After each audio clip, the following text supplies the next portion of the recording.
아주 오래전 화산마을에 유서 깊은 한 양반 가문이 있었습니다. 대대로 학자를 배출해온 명망 있는 집안이었지만 가장인 김진사가 세상을 떠난 후 가세는 급격히 기울어갔습니다. 이제 그 집에 남은 것이라곤 사대에 걸쳐 물려받은 장인이 특별한 흙으로 빚었다는 귀한 장독대들 뿐이었습니다. 또 없어졌구나. 이제 정말 작은 항아리 하나만 남았단 말이다. 시어머니 최씨 부인의 비통한 외침이 낡은 안채를 울렸습니다. 보름 전부터 시작된 일이었습니다. 하루가 멀다 하고 집안의 마지막 자존심인 장독대들이 하나씩 사라지고 있었습니다. 처음 큰 항아리가 사라졌을 때 최씨 부인은 하인이 실수로 치운 줄로만 알았습니다. 하지만 하인 돌쇠는 손도 댄 적이 없다고 펄쩍 뛰었지요. 마님, 저는 정말 건드린 적이 없습니다요. 그러나 사흘 뒤 또 하나, 그 다음 주에 또 하나, 마치 누군가 계획이라도 한 듯 장독대는 밤마다 유령처럼 자취를 감췄습니다. 소문은 삽시간에 마을 전체로 퍼져나갔습니다. 우물가에 모인 안악들은 빨래를 두드리며 수군거렸습니다. 들었는가? 김진사 댁에 밤마다 도둑이 들어 장독대를 훔쳐간다지 뭔가. 허참, 별일이야.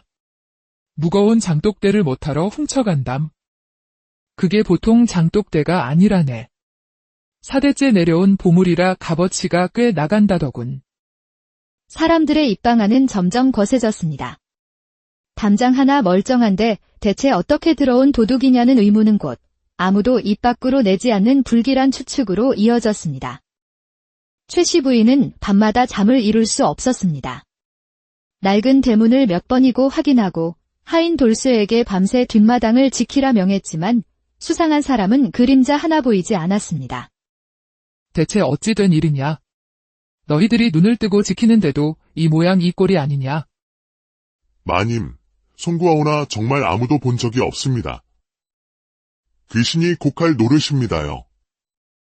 최씨 부인의 목소리는 분노보다 두려움으로 떨리고 있었습니다. 그 장독대들은 단순한 재산이 아니었습니다.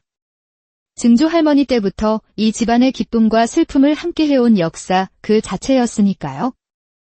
이제 텅 비어버린 장독대 자리를 보며 최씨 부인은 마지막 남은 작은 항아리 앞에 주저앉아 눈물을 흘렸습니다. 이것이 우리 집안에 남은 마지막 자존심인데 이마저 사라지면. 그때 셋째 며느리인 민서가 조심스럽게 다가와 시어머니의 어깨를 감쌌습니다. 그녀의 얼굴에도 깊은 수심이 어려 있었지만 목소리만은 애써 평온을 유지했습니다. 어머님, 너무 상심치 마십시오. 분명히 찾을 수 있을 것입니다. 찾긴 뭘 찾아. 이미 한양 장터 어디론가 팔려나가고 없을 게다. 그날 저녁 마을 이장이 무거운 얼굴로 찾아왔습니다. 김진사댁, 이 일을 그냥 넘어가서는 안 됩니다. 마을 전체가 흉흉합니다. 어서 관아에 알려 도둑을 잡으셔야 합니다. 하지만 최씨 부인은 고개를 저었습니다. 관아에 알리자니 가문의 체면이 깎이는 일이었고 사람을 고용해 지키자니 수중에 돈 한 푼 없었습니다. 모든 불행은 4년 전 남편의 오랜 친구 이서방이 찾아오면서 시작되었습니다. 김진사, 내게 큰 부탁이 있네? 한양에서 큰 비단 장사를 시작하려 하는데 자네가 보증을 좀 서주게나. 최씨 부인은 가슴이 철렁했지만 남편은 평생지기의 부탁을 차마 거절하지 못했습니다. 부인, 우리가 평생을 함께한 친구인데 이럴 때 돕지 않으면 언제 돕겠소? 그러나 1년 뒤 장사가 기울자 이서방은 빚을 감당하지 못하고 스스로 목숨을 끊었고 500냥이라는 거대한 빚은 고스란히 김진사 댁의 몫이 되었습니다. 남편은 친구를 잃은 슬픔과 빚더미의 무게를 이기지 못하고 시름시름 알타 세상을 떠났습니다. 최씨 부인은 두 아들을 불렀지만 그들은 저마다의 핑계를 대며 어머니의 짐을 외면했습니다. 어머니, 저도 제 식구 먹여 살리기 바쁩니다. 아버지의 빚까지 떠안을 형편이 못 됩니다. 그렇게 홀로 빚쟁이들에게 시달리던 어느 새벽, 며느리 민서가 무언가를 챙겨 집을 나서려 했습니다. 남편 한솔이 놀라 그녀를 붙잡았습니다. 부인, 이 새벽에 어딜 가려는 것이오? 어머님께서 빚더미에 앉아 계신데 아들인 서방님께서는 그저 지켜만 보실 겁니까? 저는 며느리지만 이 또한 제 집안일입니다. 한솔은 아무 말도 하지 못했습니다. 민서는 그런 남편을 뒤로하고 어둠 속으로 걸어갔습니다. 민서는 친정어머니를 떠올렸습니다. 그녀의 어머니는 본래 궁궐 수라관에서 일하던 분으로 마음이 비단결같이 고와 어려운 사람들을 늘 도왔습니다. 그러나 큰 흉년이 들었을 때 곡식을 빌려간 사람들이 모두 갚지 않고 도망가는 바람에 집안이 하루아침에 망하고 말았습니다. 어머니는 사람에 대한 배신감으로 병을 얻어 세상을 떠났지요. 민서는 그때 깨달았습니다. 착한 마음만으로는 세상을 살아갈 수 없다는 것을. 시댁의 딱한 사정을 알게 된 순간 그녀는 결심했습니다. 이번에는 어머니처럼 무력하게 무너지지 않겠다고. 어머니, 이번에는 제가 다르게 해보겠습니다. 저는 결코 무너지지 않을 것입니다. 며칠 뒤 최씨 부인은 하인 돌쇠에게 몰래 뒷마당을 감시하라 일렀습니다. 누가 장독대를 가져가는지 내 눈으로 똑똑히 보고 오너라. 사흘째 되던 날 밤, 돌쇠는 숨을 죽이고 지켜보다 경악을 금치 못했습니다. 달빛 아래 마지막 남은 장독대를 조심스럽게 들어 올리는 사람은 바로 셋째 며느리 민서였기 때문입니다. 민서는 장독대를 지게에 지고 뒷산에 버려진 동굴로 향했습니다. 돌쇠는 그 사실을 다음날 아침 최씨 부인에게 고했습니다. 마님, 큰일 났습니다. 장독대 도둑은 바로 셋째 며느님, 민서 아씨였습니다. 뭐라? 그럴 리가 없다. 내가 헛것을 본 것이겠지? 최씨 부인은 믿을 수 없었지만 돌쇠의 보고는 계속되었습니다. 이틀에 한 번씩 민서는 같은 행동을 반복했습니다. 결국 최씨 부인은 며느리를 불러 추궁했습니다. 내가 장독대를 가져갔느냐? 예, 어머님. 대체 왜 그런 짓을 한 것이냐? 우리 집안의 보물을. 지금은 말씀드릴 수 없습니다. 부디 저를 믿고 조금만 기다려 주십시오. 민서의 단호한 태도에 최씨 부인은 가슴이 무너졌습니다. 소문은 걷잡을 수 없이 퍼져 마을 어른들까지 찾아와 며느리를 단속하라며 호통을 쳤습니다. 온 동네가 대개 며느리 이야기로 떠들썩하오. 시댁 물건을 훔쳐다 팔아먹는 며느리라니 가문의 망신인 줄 아시오. 그때 큰아들 한준이 들이닥쳤습니다. 어머니, 제가 처음부터 말씀드리지 않았습니까? 가난한 집안 사람은 드리는 게 아니라고. 돈이 궁하니 집안 물건에 손을 댄 것이 분명합니다. 당장 관아에 고해야 합니다. 모두가 민서를 비난하는 순간 그녀는 시어머니 앞에 무릎을 꿇었습니다. 어머님, 부디 저를 믿고 석 달만 기다려 주십시오. 석 달 뒤면 모든 것을 말씀드리겠습니다. 최씨 부인은 깊은 한숨과 함께 고개를 끄덕일 수밖에 없었습니다. 그날 이후 민서는 사람들의 손가락질과 시어머니의 냉대 속에서도 매일 새벽 뒷산 동굴로 향했습니다. 동굴 안에는 그녀가 옮겨온 장독대들이 줄지어 있었지요. 그 안에서는 그녀의 어머니가 물려주신 궁중 비법으로 담근 장이 익어가고 있었습니다. 어린 시절 어머니는 그녀에게 장 담그는 법을 가르쳐주며 말했습니다. 민서야, 장마들 결정하는 가장 중요한 것은 바로 봉기란다. 숨을 쉬는 특별한 흙으로 만든 옹기에 담가야만 제대로 된 맛이 나지. 민서는 시댁의 장독대가 바로 어머니가 말한 숨 쉬는 옹기임을 첫눈에 알아보았습니다. 그녀는 이 옹기와 어머니의 비법을 합치면 집안의 빚을 갚을 수 있으리라 확신했던 것입니다. 빚쟁이들이 들이닥쳐 가구와 녹그릇까지 빼앗아 가는 수모를 겪으면서도 민서는 묵묵히 장이 익기만을 기다렸습니다. 그리고 마침내 약속한 석 달이 되던 날 새벽, 장은 완벽하게 익었습니다. 깊고 구수한 향이 동굴 안에 가득 찼습니다.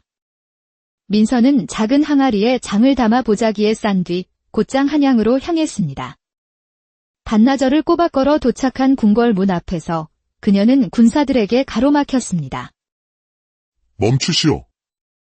궁궐은 아무나 들어올 수 있는 곳이 아니오. 수라간 상국마마님께 꼭 전해야 할 것이 있습니다. 제 어머니는 20년 전 이곳에서 일하셨던 이경순 나인이십니다. 어머니의 비법으로 담근 장을 가져왔습니다. 한참 뒤 나이 지긋한 상궁이 나왔습니다. 그녀는 민서가 가져온 장을 맛보더니 이내 눈물을 흘렸습니다. 이 맛이야. 바로 이 맛이야. 우리가 20년 동안 찾아 헤매던 바로 그 맛이란 말이다. 동굴에 있다는 장을 모두 가져오너라. 우리가 전부 사겠다. 앞으로도 계속 우리에게 납품하도록 해라. 값은 원하는 만큼 쳐줄 터이니. 500냥이 필요합니다. 좋다. 앞으로 1년간 납품하는 조건으로 500냥을 주겠다. 민서는 떨리는 손으로 은 500냥이 든 무거운 보자기를 받아들고 집으로 향했습니다. 그날 밤 민서는 시어머니의 방으로 가 자초지종을 모두 설명했습니다. 은더미 앞에서 최씨 부인은 며느리가 겪었을 고통과 외로움에 눈물을 쏟아냈습니다. 아가, 내가 너를 의심했구나. 이 늙은이를 용서해다오. 아닙니다. 어머님. 제 친정어머니께서 물려주신 지혜로 어머님과 우리 집안을 지킬 수 있어서 다행일 따름입니다. 다음 날 빚쟁이들이 들이닥쳤을 때 최씨 부인은 당당하게 은 500냥을 내놓아 빚을 모두 갚았습니다. 진실이 알려지자 마을 사람들과 두 아들은 부끄러워하며 민서에게 용서를 구했습니다. 재수씨, 내가 정말 미안하오. 부끄러워 얼굴을 들 수가 없구려. 그 후 최씨 부인과 민서는 함께 장을 담그기 시작했습니다. 시댁의 4대째 내려온 장독대와 친정어머니의 비법이 만나 새로운 가업이 탄생한 것입니다.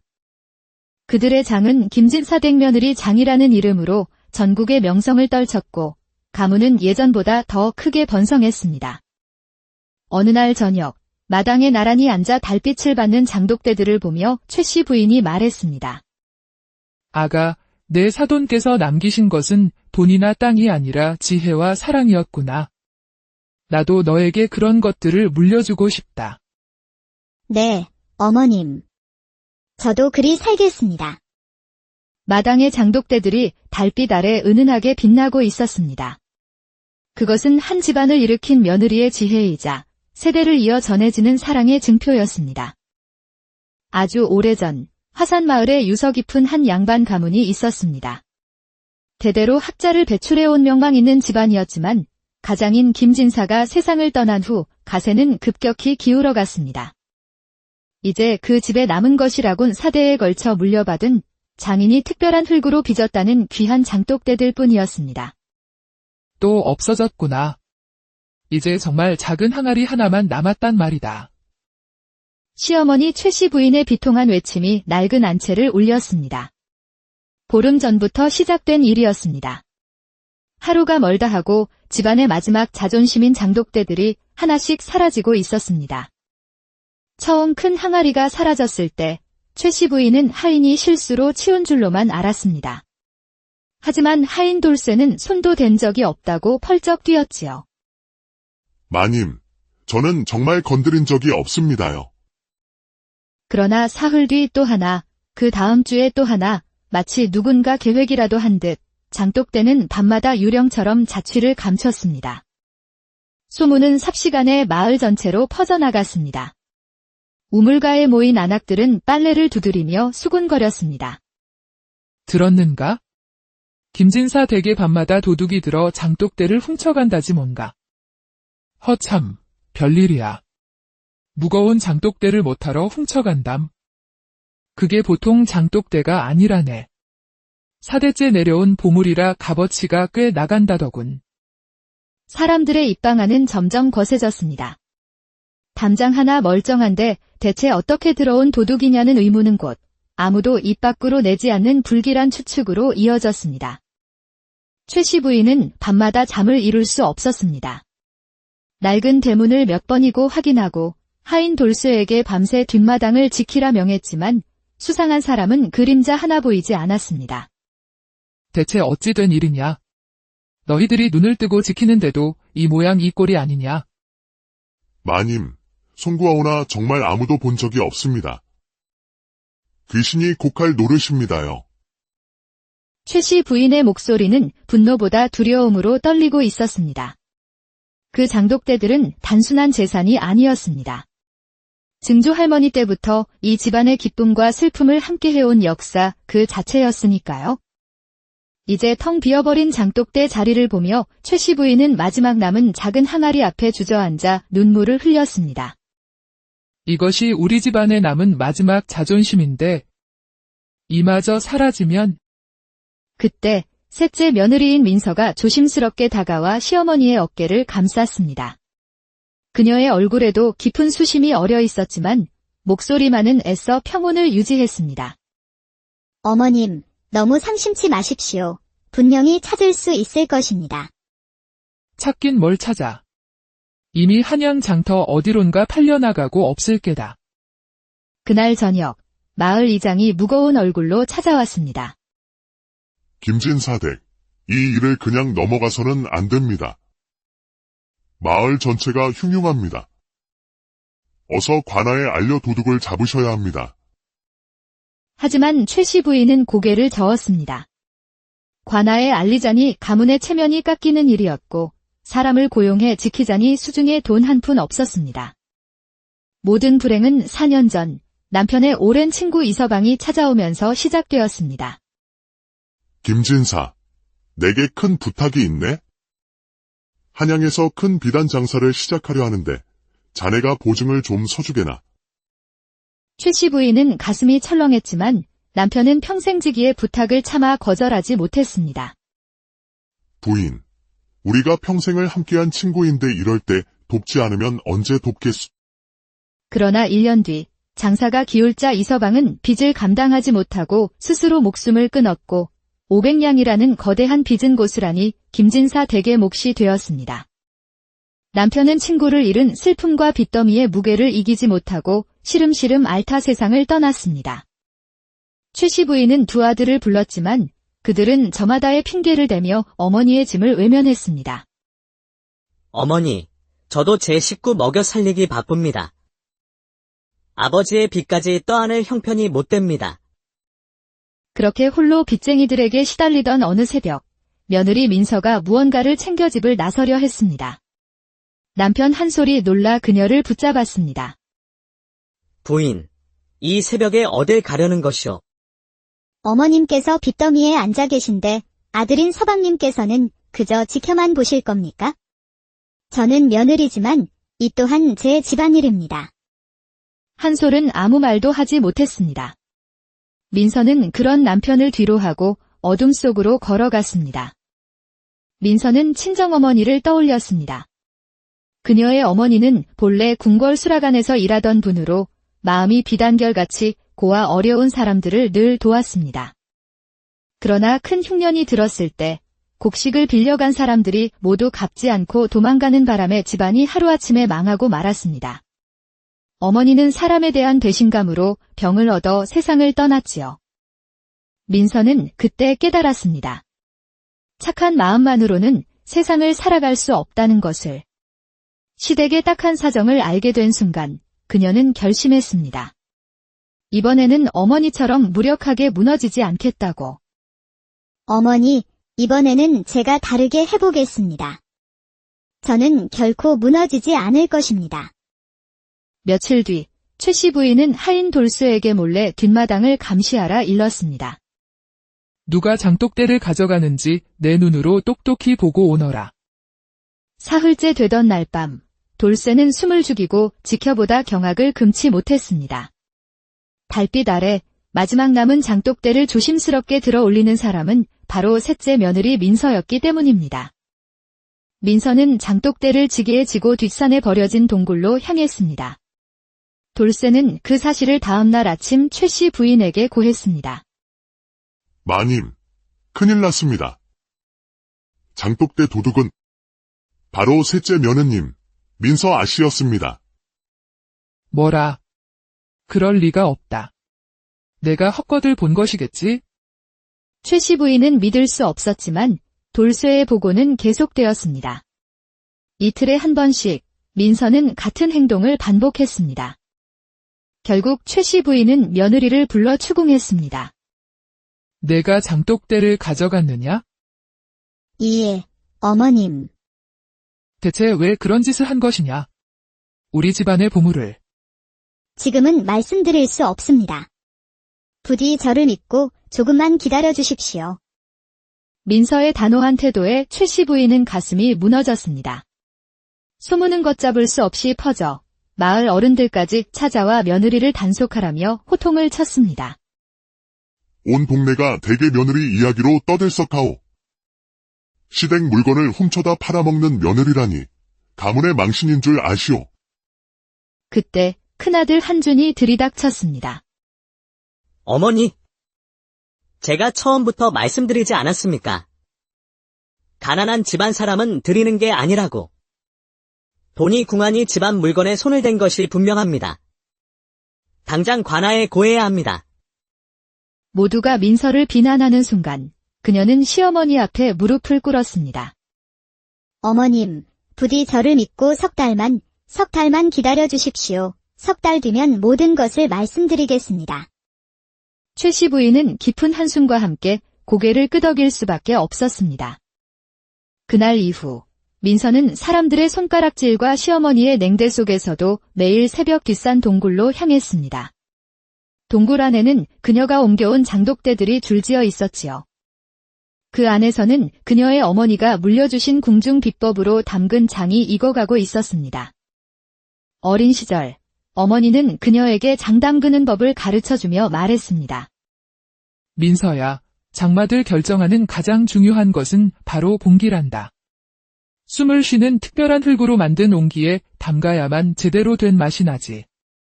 민서는 시댁의 장독대가 바로 어머니가 말한 숨 쉬는 옹기임을 첫눈에 알아보았습니다. 그녀는 이 옹기와 어머니의 비법을 합치면 집안의 빚을 갚을 수 있으리라 확신했던 것입니다. 빚쟁이들이 들이닥쳐 가구와 녹그릇까지 빼앗아 가는 수모를 겪으면서도 민서는 묵묵히 장이 익기만을 기다렸습니다. 그리고 마침내 약속한 석 달이 되던 날 새벽, 장은 완벽하게 익었습니다. 깊고 구수한 향이 동굴 안에 가득 찼습니다. 민서는 작은 항아리에 장을 담아 보자기에 싼 뒤 곧장 한양으로 향했습니다. 반나절을 꼬박 걸어 도착한 궁궐 문 앞에서 그녀는 군사들에게 가로막혔습니다. 멈추시오. 궁궐은 아무나 들어올 수 있는 곳이 아니오. 수라간 상궁마마님께 꼭 전해야 할 것이 있습니다. 제 어머니는 20년 전 이곳에서 일하셨던 이경순 나인이십니다. 어머니의 비법으로 담근 장을 가져왔습니다. 한참 뒤 나이 지긋한 상궁이 나왔습니다. 그녀는 민서가 가져온 장을 맛보더니 이내 눈물을 흘렸습니다. 이 맛이야. 바로 이 맛이야.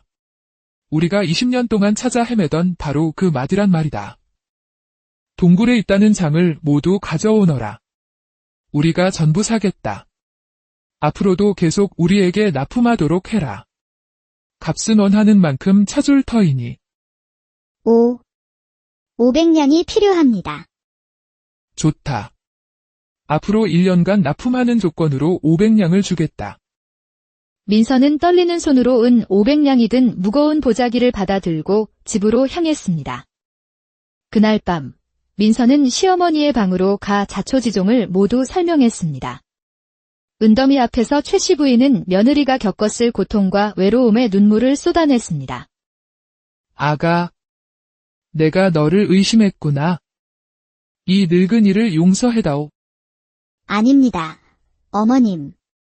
제 친정어머니께서 물려주신 지혜로 어머님과 우리 집안을 지킬 수 있어서 다행일 따름입니다. 다음 날 빚쟁이들이 들이닥쳤을 때 최 씨 부인은 당당하게 은 500냥을 내놓아 빚을 모두 갚았습니다. 진실이 알려지자 마을 사람들과 두 아들은 부끄러워하며 민서에게 용서를 구했습니다. 재수씨, 내가 정말 미안하오.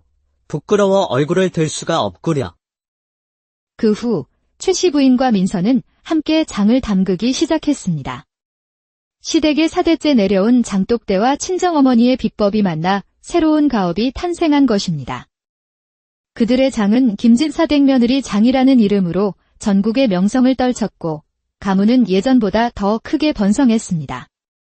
어느 날 저녁 마당에 나란히 앉아 달빛을 받는 장독대들을 보며 최씨 부인이 말했습니다. 아가, 내 사돈께서 남기신 것은 돈이나 땅이 아니라 지혜와 사랑이었구나. 나도 너에게 그런 것들을 물려주고 싶다. 네, 어머님. 저도 그리 살겠습니다.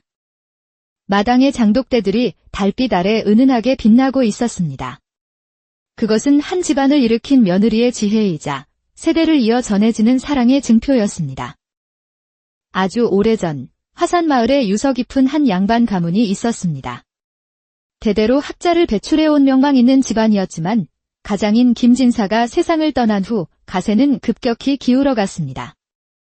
이제 그 집에 남은 것이라곤 사대에 걸쳐 물려받은 장인이 특별한 흙으로 빚었다는 귀한 장독대들 뿐이었습니다. 또 없어졌구나. 이제 정말 작은 항아리 하나만 남았단 말이다. 시어머니 최씨 부인의 비통한 외침이 낡은 안채를 울렸습니다. 보름 전부터 시작된 일이었습니다.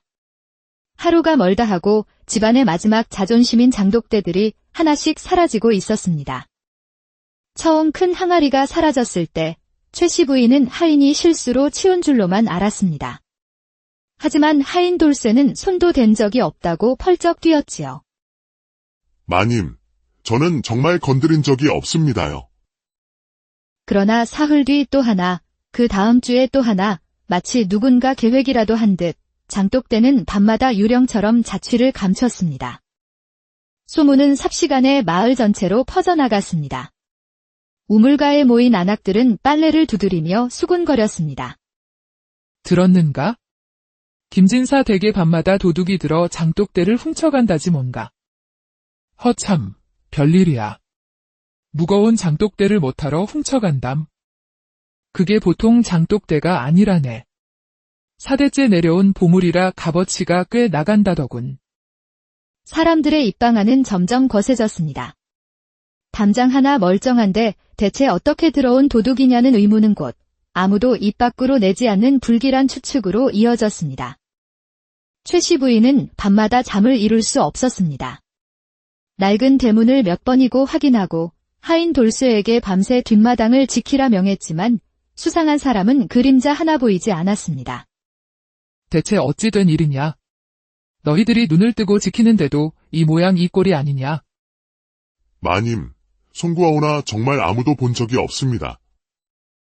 귀신이 곡할 노릇입니다요. 최씨 부인의 목소리는 분노보다 두려움으로 떨리고 있었습니다. 그 장독대들은 단순한 재산이 아니었습니다. 증조 할머니 때부터 이 집안의 기쁨과 슬픔을 함께 해온 역사 그 자체였으니까요. 이제 텅 비어버린 장독대 자리를 보며 최씨 부인은 마지막 남은 작은 항아리 앞에 주저앉아 눈물을 흘렸습니다. 이것이 우리 집안에 남은 마지막 자존심인데 이마저 사라지면. 그때 셋째 며느리인 민서가 조심스럽게 다가와 시어머니의 어깨를 감쌌습니다. 그녀의 얼굴에도 깊은 수심이 어려 있었지만 목소리만은 애써 평온을 유지했습니다. 어머님, 너무 상심치 마십시오. 분명히 찾을 수 있을 것입니다. 찾긴 뭘 찾아. 이미 한양 장터 어디론가 팔려나가고 없을 게다. 그날 저녁 마을 이장이 무거운 얼굴로 찾아왔습니다. 김진사댁, 이 일을 그냥 넘어가서는 안 됩니다. 마을 전체가 흉흉합니다. 어서 관아에 알려 도둑을 잡으셔야 합니다. 하지만 최씨 부인은 고개를 저었습니다. 관아에 알리자니 가문의 체면이 깎이는 일이었고 사람을 고용해 지키자니 수중에 돈 한 푼 없었습니다. 모든 불행은 4년 전 남편의 오랜 친구 이서방이 찾아오면서 시작되었습니다. 김진사, 내게 큰 부탁이 있네? 한양에서 큰 비단 장사를 시작하려 하는데 자네가 보증을 좀 서주게나. 최씨 부인은 가슴이 철렁했지만 남편은 평생지기의 부탁을 차마 거절하지 못했습니다. 부인, 우리가 평생을 함께한 친구인데 이럴 때 돕지 않으면 언제 돕겠소? 그러나 1년 뒤 장사가 기울자 이서방은 빚을 감당하지 못하고 스스로 목숨을 끊었고 500냥이라는 거대한 빚은 고스란히 김진사 댁의 몫이 되었습니다. 남편은 친구를 잃은 슬픔과 빚더미의 무게를 이기지 못하고 시름시름 알타 세상을 떠났습니다. 최씨 부인은 두 아들을 불렀지만 그들은 저마다의 핑계를 대며 어머니의 짐을 외면했습니다. 어머니, 저도 제 식구 먹여 살리기 바쁩니다. 아버지의 빚까지 떠안을 형편이 못 됩니다. 그렇게 홀로 빚쟁이들에게 시달리던 어느 새벽, 며느리 민서가 무언가를 챙겨 집을 나서려 했습니다. 남편 한솔이 놀라 그녀를 붙잡았습니다. 부인, 이 새벽에 어딜 가려는 것이오? 어머님께서 빚더미에 앉아 계신데 아들인 서방님께서는 그저 지켜만 보실 겁니까? 저는 며느리지만 이 또한 제 집안일입니다. 한솔은 아무 말도 하지 못했습니다. 민서는 그런 남편을 뒤로하고 어둠 속으로 걸어갔습니다. 민서는 친정어머니를 떠올렸습니다. 그녀의 어머니는 본래 궁궐 수라관에서 일하던 분으로 마음이 비단결같이 고와 어려운 사람들을 늘 도왔습니다. 그러나 큰 흉년이 들었을 때 곡식을 빌려간 사람들이 모두 갚지 않고 도망가는 바람에 집안이 하루아침에 망하고 말았습니다. 어머니는 사람에 대한 배신감으로 병을 얻어 세상을 떠났지요. 민서는 그때 깨달았습니다. 착한 마음만으로는 세상을 살아갈 수 없다는 것을. 시댁의 딱한 사정을 알게 된 순간 그녀는 결심했습니다. 이번에는 어머니처럼 무력하게 무너지지 않겠다고. 어머니, 이번에는 제가 다르게 해보겠습니다. 저는 결코 무너지지 않을 것입니다. 며칠 뒤 최씨 부인은 하인 돌쇠에게 몰래 뒷마당을 감시하라 일렀습니다. 누가 장독대를 가져가는지 내 눈으로 똑똑히 보고 오너라. 사흘째 되던 날 밤, 돌쇠는 숨을 죽이고 지켜보다 경악을 금치 못했습니다. 달빛 아래 마지막 남은 장독대를 조심스럽게 들어 올리는 사람은 바로 셋째 며느리 민서였기 때문입니다. 민서는 장독대를 지게에 지고 뒷산에 버려진 동굴로 향했습니다. 돌쇠는 그 사실을 다음날 아침 최씨 부인에게 고했습니다. 마님, 큰일 났습니다. 장독대 도둑은 바로 셋째 며느님, 민서 아씨였습니다. 뭐라? 그럴 리가 없다. 내가 헛것을 본 것이겠지? 최씨 부인은 믿을 수 없었지만 돌쇠의 보고는 계속되었습니다. 이틀에 한 번씩 민서는 같은 행동을 반복했습니다. 결국 최씨 부인은 며느리를 불러 추궁했습니다. 내가 장독대를 가져갔느냐? 예, 어머님. 대체 왜 그런 짓을 한 것이냐? 우리 집안의 보물을. 지금은 말씀드릴 수 없습니다. 부디 저를 믿고 조금만 기다려 주십시오.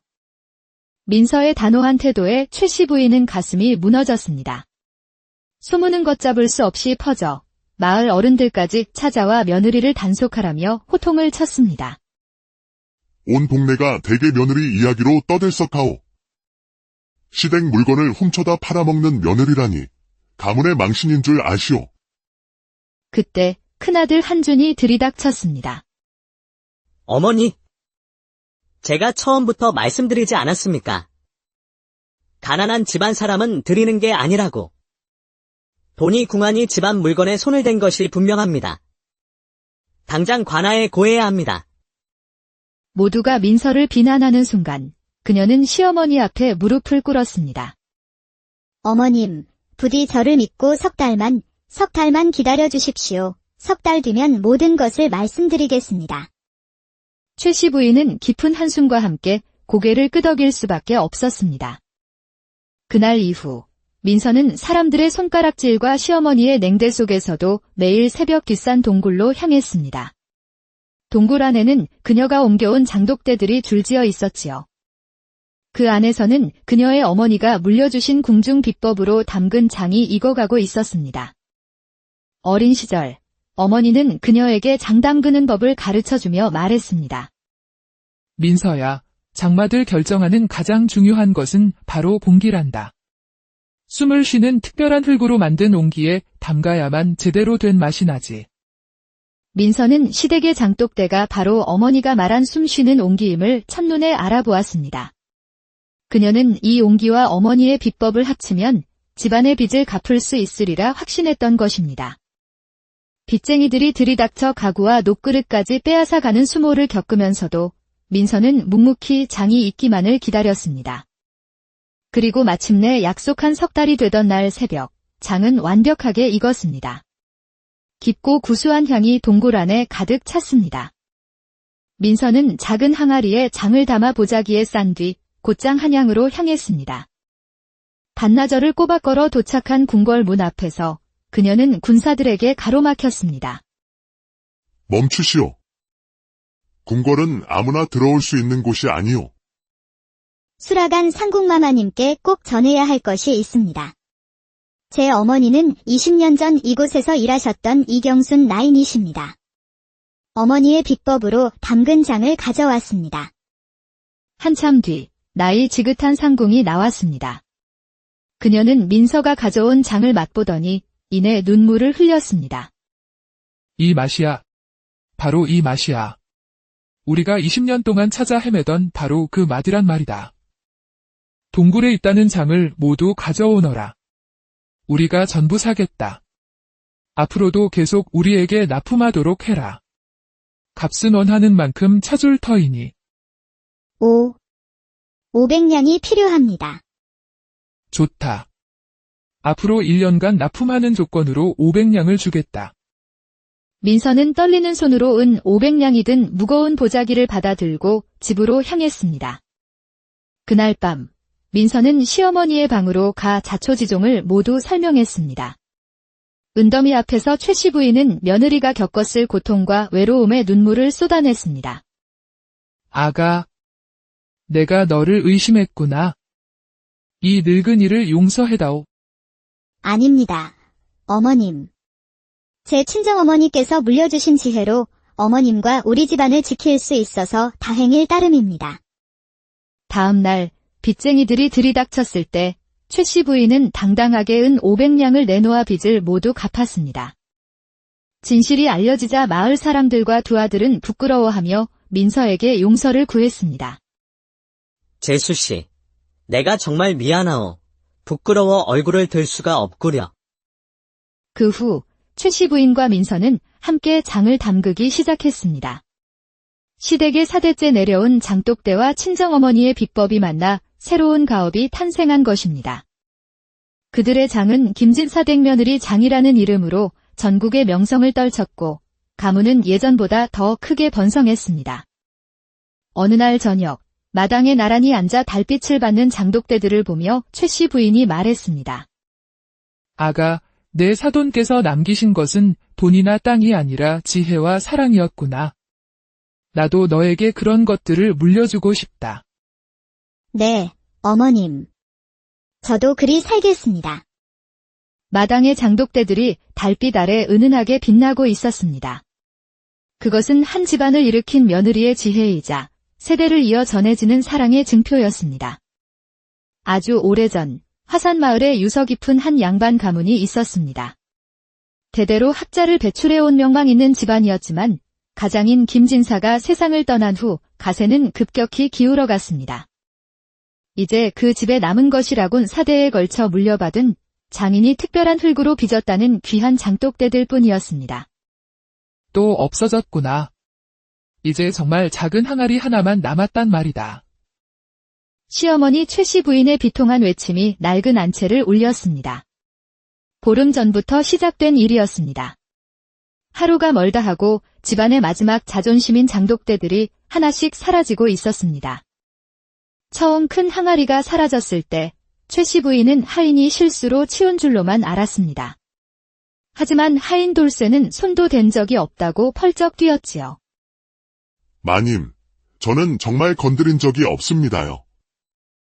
그러나 사흘 뒤 또 하나, 그 다음 주에 또 하나, 마치 누군가 계획이라도 한 듯 장독대는 밤마다 유령처럼 자취를 감췄습니다. 소문은 삽시간에 마을 전체로 퍼져나갔습니다. 우물가에 모인 안악들은 빨래를 두드리며 수군거렸습니다.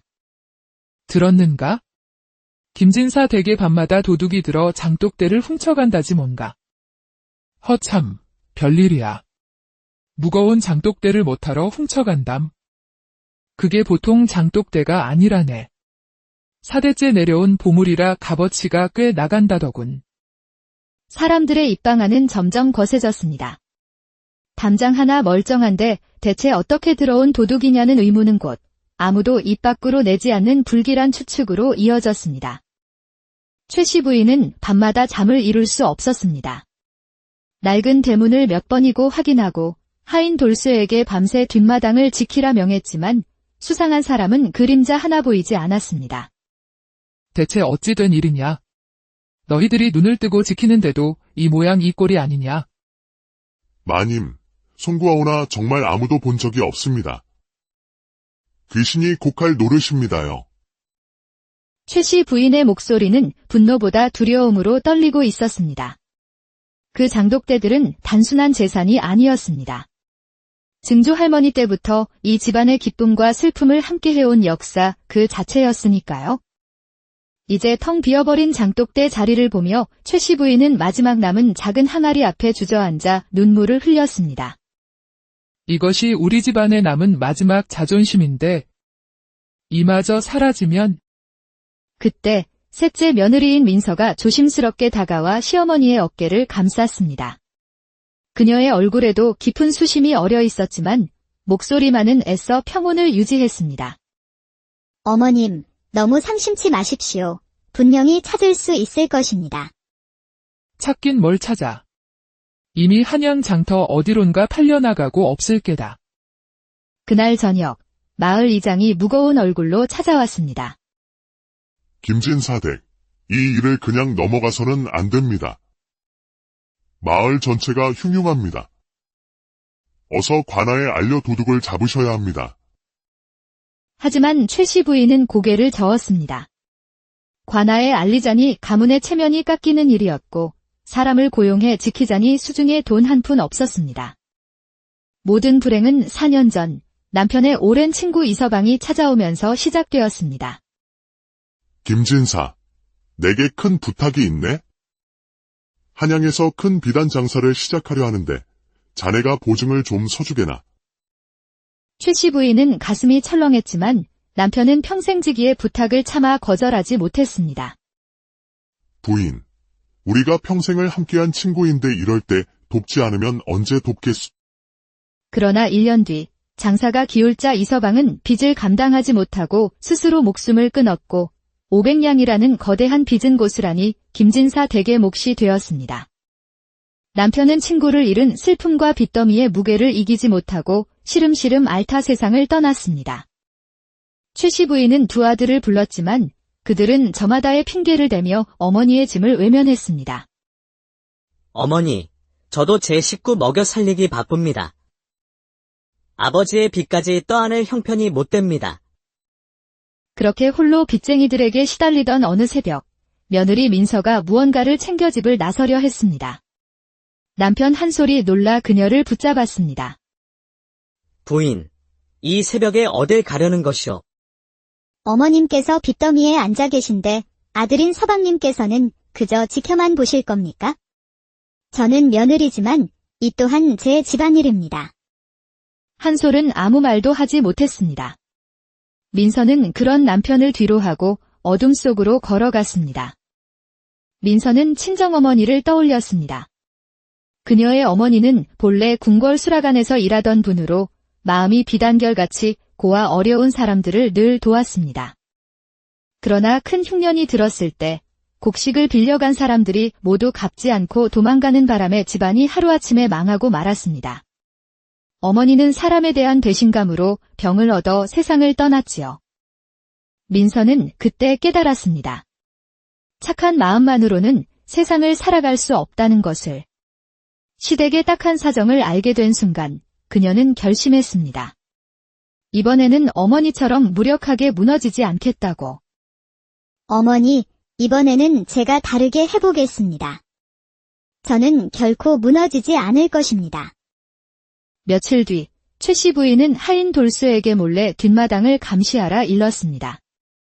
누가 장독대를 가져가는지 내 눈으로 똑똑히 보고 오너라. 사흘째 되던 날 밤, 돌쇠는 숨을 죽이고 지켜보다 경악을 금치 못했습니다. 달빛 아래 마지막 남은 장독대를 조심스럽게 들어 올리는 사람은 바로 셋째 며느리 민서였기 때문입니다.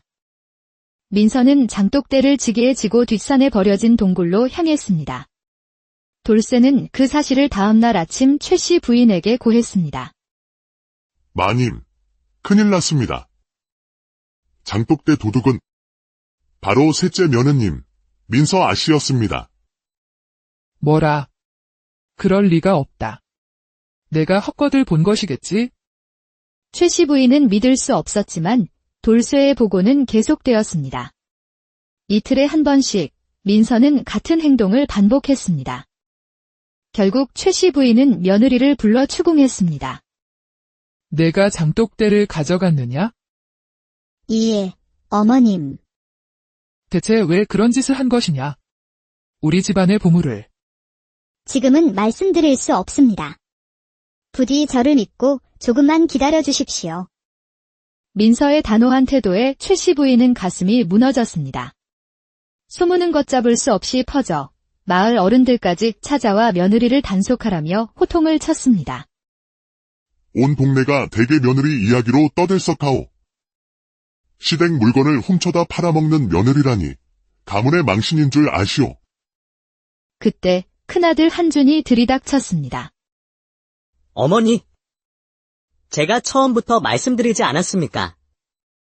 가난한 집안 사람은 드리는 게 아니라고. 돈이 궁하니 집안 물건에 손을 댄 것이 분명합니다. 당장 관아에 고해야 합니다. 모두가 민서를 비난하는 순간 그녀는 시어머니 앞에 무릎을 꿇었습니다. 어머님, 부디 저를 믿고 석 달만 기다려 주십시오. 석 달 뒤면 모든 것을 말씀드리겠습니다. 최 씨 부인은 깊은 한숨과 함께 고개를 끄덕일 수밖에 없었습니다. 그날 이후 민서는 사람들의 손가락질과 시어머니의 냉대 속에서도 매일 새벽 뒷산 동굴로 향했습니다. 동굴 안에는 그녀가 옮겨온 장독대들이 줄지어 있었지요. 그 안에서는 그녀의 어머니가 물려주신 궁중 비법으로 담근 장이 익어가고 있었습니다. 어린 시절 어머니는 그녀에게 장 담그는 법을 가르쳐주며 말했습니다. 민서야, 장마들 결정하는 가장 중요한 것은 바로 봉기란다. 숨을 쉬는 특별한 흙으로 만든 옹기에 담가야만 제대로 된 맛이 나지. 민서는 시댁의 장독대가 바로 어머니가 말한 숨 쉬는 옹기임을 첫눈에 알아보았습니다. 그녀는 이 옹기와 어머니의 비법을 합치면 집안의 빚을 갚을 수 있으리라 확신했던 것입니다. 빚쟁이들이 들이닥쳐 가구와 녹그릇까지 빼앗아 가는 수모를 겪으면서도 민서는 묵묵히 장이 익기만을 기다렸습니다. 그리고 마침내 약속한 석 달이 되던 날 새벽, 장은 완벽하게 익었습니다. 깊고 구수한 향이 동굴 안에 가득 찼습니다. 민서는 작은 항아리에 장을 담아 보자기에 싼 뒤 곧장 한양으로 향했습니다. 반나절을 꼬박 걸어 도착한 궁궐 문 앞에서 그녀는 군사들에게 가로막혔습니다. 멈추시오. 궁궐은 아무나 들어올 수 있는 곳이 아니오. 수라간 상궁마마님께 꼭 전해야 할 것이 있습니다. 제 어머니는 20년 전 이곳에서 일하셨던 이경순 나인이십니다. 어머니의 비법으로 담근 장을 가져왔습니다. 한참 뒤 나이 지긋한 상궁이 나왔습니다. 그녀는 민서가 가져온 장을 맛보더니 이내 눈물을 흘렸습니다. 이 맛이야. 바로 이 맛이야. 우리가 20년 동안 찾아 헤매던 바로 그 맛이란 말이다. 동굴에 있다는 장을 모두 가져오너라. 우리가 전부 사겠다. 앞으로도 계속 우리에게 납품하도록 해라. 값은 원하는 만큼 쳐줄 터이니. 500냥이 필요합니다. 좋다. 앞으로 1년간 납품하는 조건으로 500냥을 주겠다. 민서는 떨리는 손으로 은 500냥이 든 무거운 보자기를 받아들고 집으로 향했습니다. 그날 밤 민서는 시어머니의 방으로 가 자초지종을 모두 설명했습니다. 은더미 앞에서 최 씨 부인은 며느리가 겪었을 고통과 외로움에 눈물을 쏟아냈습니다. 아가, 내가 너를 의심했구나. 이 늙은이를 용서해다오. 아닙니다. 어머님. 제 친정어머니께서 물려주신 지혜로 어머님과 우리 집안을 지킬 수 있어서 다행일 따름입니다. 다음 날 빚쟁이들이 들이닥쳤을 때 최 씨 부인은 당당하게 은 500냥을 내놓아 빚을 모두 갚았습니다. 진실이 알려지자 마을 사람들과 두 아들은 부끄러워하며 민서에게 용서를 구했습니다. 재수씨, 내가 정말 미안하오. 부끄러워 얼굴을 들 수가 없구려. 그 후 최 씨 부인과 민서는 함께 장을 담그기 시작했습니다. 시댁에 4대째 내려온 장독대와 친정어머니의 비법이 만나 새로운 가업이 탄생한 것입니다. 그들의 장은 김진사댁 며느리 장이라는 이름으로 전국의 명성을 떨쳤고 가문은 예전보다 더 크게 번성했습니다. 어느 날 저녁 마당에 나란히 앉아 달빛을 받는 장독대들을 보며 최 씨 부인이 말했습니다. 아가, 내 사돈께서 남기신 것은 돈이나 땅이 아니라 지혜와 사랑이었구나. 나도 너에게 그런 것들을 물려주고 싶다. 네, 어머님. 저도 그리 살겠습니다. 마당의 장독대들이 달빛 아래 은은하게 빛나고 있었습니다. 그것은 한 집안을 일으킨 며느리의 지혜이자 세대를 이어 전해지는 사랑의 증표였습니다. 아주 오래전 화산마을에 유서 깊은 한 양반 가문이 있었습니다. 대대로 학자를 배출해온 명망 있는 집안이었지만 가장인 김진사가 세상을 떠난 후 가세는 급격히 기울어갔습니다. 이제 그 집에 남은 것이라곤 4대에 걸쳐 물려받은 장인이 특별한 흙으로 빚었다는 귀한 장독대들 뿐이었습니다. 또 없어졌구나. 이제 정말 작은 항아리 하나만 남았단 말이다. 시어머니 최 씨 부인의 비통한 외침이 낡은 안채를 울렸습니다. 보름 전부터 시작된 일이었습니다. 하루가 멀다 하고 집안의 마지막 자존심인 장독대들이 하나씩 사라지고 있었습니다. 처음 큰 항아리가 사라졌을 때 최 씨 부인은 하인이 실수로 치운 줄로만 알았습니다. 하지만 하인 돌쇠는 손도 댄 적이 없다고 펄쩍 뛰었지요. 마님, 저는 정말 건드린 적이 없습니다요. 그러나 사흘 뒤 또 하나, 그 다음 주에 또 하나, 마치 누군가 계획이라도 한 듯 장독대는 밤마다 유령처럼 자취를 감췄습니다. 소문은 삽시간에 마을 전체로 퍼져나갔습니다. 우물가에 모인 안악들은 빨래를 두드리며 수군거렸습니다. 들었는가? 김진사 댁에 밤마다 도둑이 들어 장독대를 훔쳐간다지 뭔가. 허참, 별일이야. 무거운 장독대를 못하러 훔쳐간담. 그게 보통 장독대가 아니라네. 4대째 내려온 보물이라 값어치가 꽤 나간다더군. 사람들의 입방아는 점점 거세졌습니다. 담장 하나 멀쩡한데 대체 어떻게 들어온 도둑이냐는 의문은 곧 아무도 입 밖으로 내지 않는 불길한 추측으로 이어졌습니다. 최 씨 부인은 밤마다 잠을 이룰 수 없었습니다. 낡은 대문을 몇 번이고 확인하고 하인 돌쇠에게 밤새 뒷마당을 지키라 명했지만 수상한 사람은 그림자 하나 보이지 않았습니다. 대체 어찌 된 일이냐? 너희들이 눈을 뜨고 지키는데도 이 모양 이 꼴이 아니냐? 마님, 송구하오나 정말 아무도 본 적이 없습니다. 귀신이 곡할 노릇입니다요. 최 씨 부인의 목소리는 분노보다 두려움으로 떨리고 있었습니다. 그 장독대들은 단순한 재산이 아니었습니다. 증조 할머니 때부터 이 집안의 기쁨과 슬픔을 함께 해온 역사 그 자체였으니까요. 이제 텅 비어버린 장독대 자리를 보며 최 씨 부인은 마지막 남은 작은 항아리 앞에 주저앉아 눈물을 흘렸습니다. 이것이 우리 집안에 남은 마지막 자존심인데 이마저 사라지면.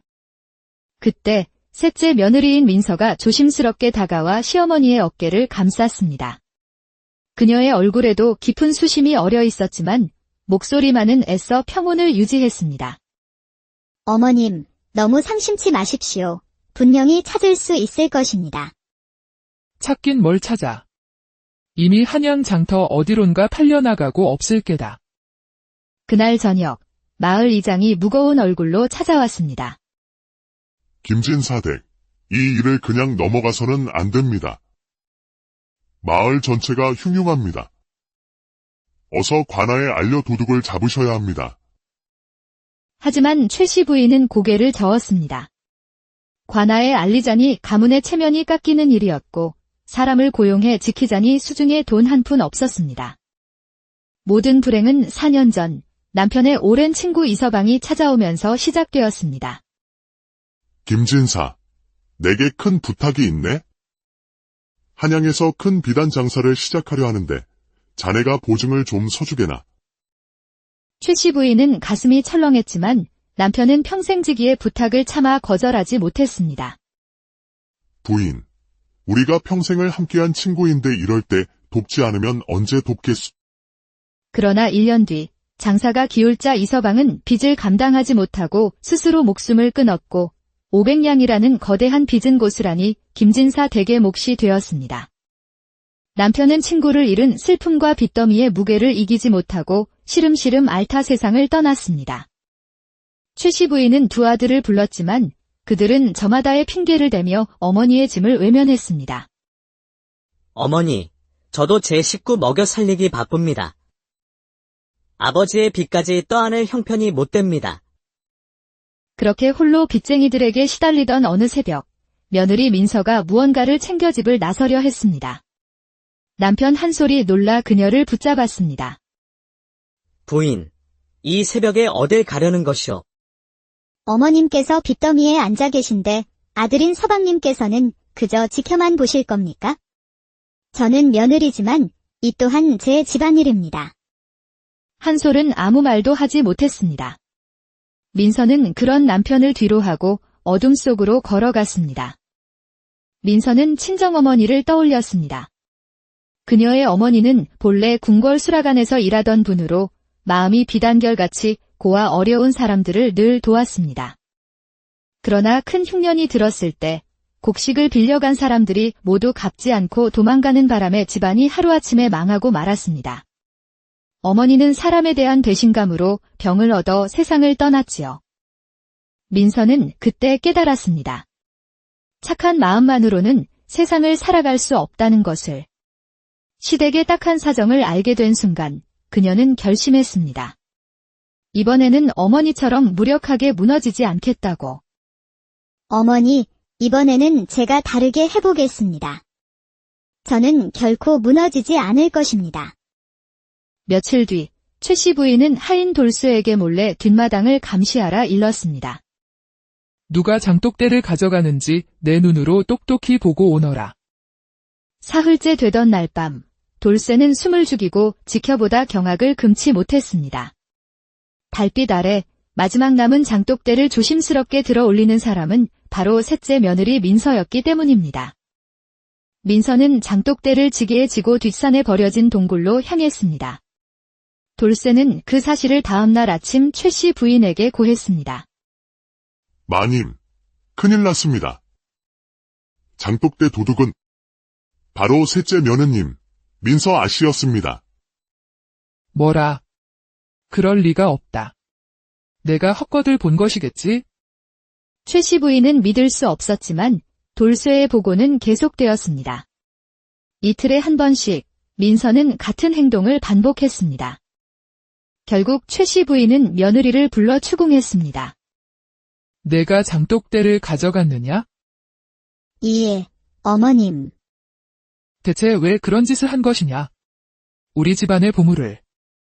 지금은 말씀드릴 수 없습니다. 부디 저를 믿고 조금만 기다려 주십시오. 민서의 단호한 태도에 최씨 부인은 가슴이 무너졌습니다. 소문은 걷잡을 수 없이 퍼져 마을 어른들까지 찾아와 며느리를 단속하라며 호통을 쳤습니다. 온 동네가 대개 며느리 이야기로 떠들썩하오.